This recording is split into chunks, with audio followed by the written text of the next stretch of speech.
Assalamualaikum warahmatullahi wabarakatuh. Perkenalkan, saya Resa Safa Ajahra dengan NIM 233211019. Di sini saya akan menjelaskan terkait dengan pendidikan kesehatan, mitigasi, dan penanggulangan dampak buruk kebakaran. Pentingnya persiapan bencana. Kenapa harus siap? Karena bencana bisa datang kapan saja dan mempersiapkan diri bisa menyelamatkan nyawa dan mengurangi kerusakan. Apa yang perlu dipersiapkan? Yang pertama, rencana darurat. Yang kedua, kit pertolongan pertama. Yang terakhir itu informasi kontak penting. Apa itu kebakaran?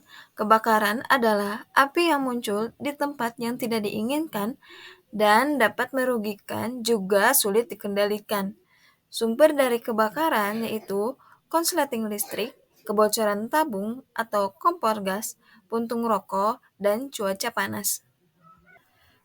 Tahap atau fase kebakaran. Yang pertama, fase inisiasi. Kebakaran dimulai dari sumber penyukur seperti percikan api atau panas yang cukup untuk menyalakan api. Yang kedua, fase pemanasan menyeluruh. Api telah mencapai puncak intensitasnya. Ini adalah fase yang paling berbahaya. Fase pertumbuhan, api mulai menyebar dan menyulut bahan-bahan di sekitarnya. Asap dan panas mulai meningkat. Dan jika tidak dikendalikan, api bisa menyebar dengan cepat. Fase perluhan, fase ini terjadi ketika bahan bakar mulai habis dan api perlahan-lahan menurun, namun fase ini juga bisa tetap berbahaya karena tensi. Dampak bencana kebakaran yang pertama ada dampak sosial, yaitu kehilangan tempat tinggal, trauma psikologis, kemudian kerugian emosional. Yang kedua, dampak ekonomi, yaitu kerugian material, biaya pemulihan, dan kehilangan penghasilan.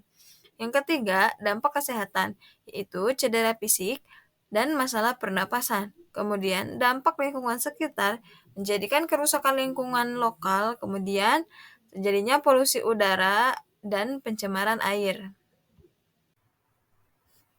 Penyebab-penyebab terjadinya kebakaran diantaranya, yang pertama, kurangnya informasi dan pemahaman mengenai kebakaran.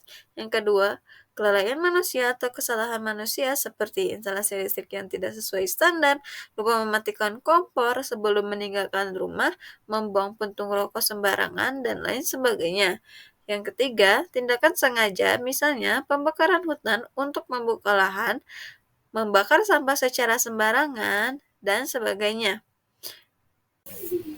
Masuk ke dalam materi persiapan dan mitigasi bencana kebakaran, yaitu cara pencegahannya. Batasi penggunaan perangkat elektronik, kemudian lilin menyala tanpa pengawasan, kompor gas dimatikan, periksa kabel listrik, dan jangan letakkan kabel di bawah karpet.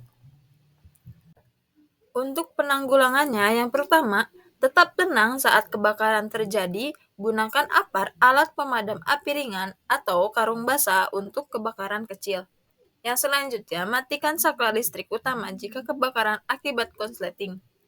Yang selanjutnya, tutup ruangan yang terbakar agar api tidak menyebar. Jika kebakaran besar, segera selamatkan diri dan keluarga, jangan ambil barang berharga.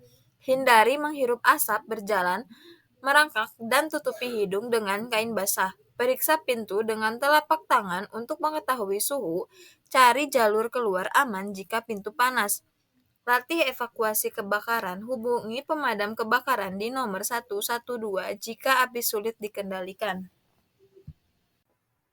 Materi selanjutnya terkait dengan aplikasi pendidikan kesehatan dalam pencegahan dan penanganan dampak kebakaran.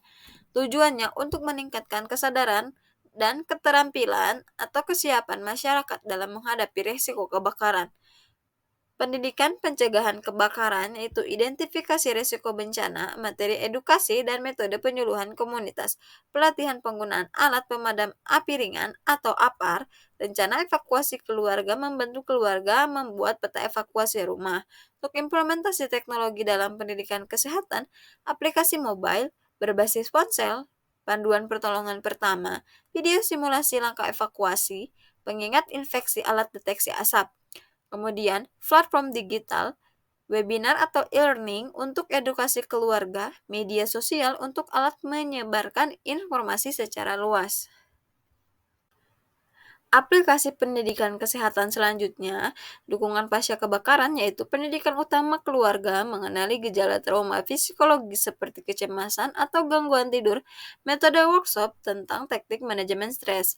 Keterlibatan komunitas, yang pertama program kelompok komunitas yaitu membentuk kelompok tanggap kebakaran di tingkat RT atau RW, kolaborasi dengan dinas pemadam kebakaran untuk simulasi kebakaran.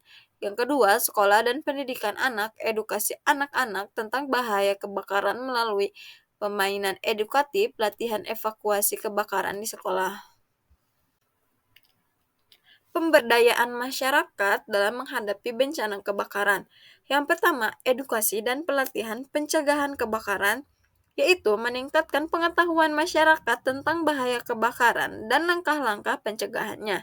Yang kedua, pembentukan kelompok tanggap bencana atau KTB. Masyarakat dapat membentuk kelompok di tingkat RT atau RW yang berfokus pada kesiagaan bencana kebakaran.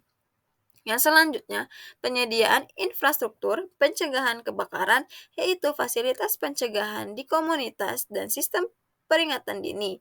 Selanjutnya, pemberdayaan ekonomi untuk pencegahan kebakaran, subsidi untuk rumah aman kebakaran, dan pembangunan usaha lokal.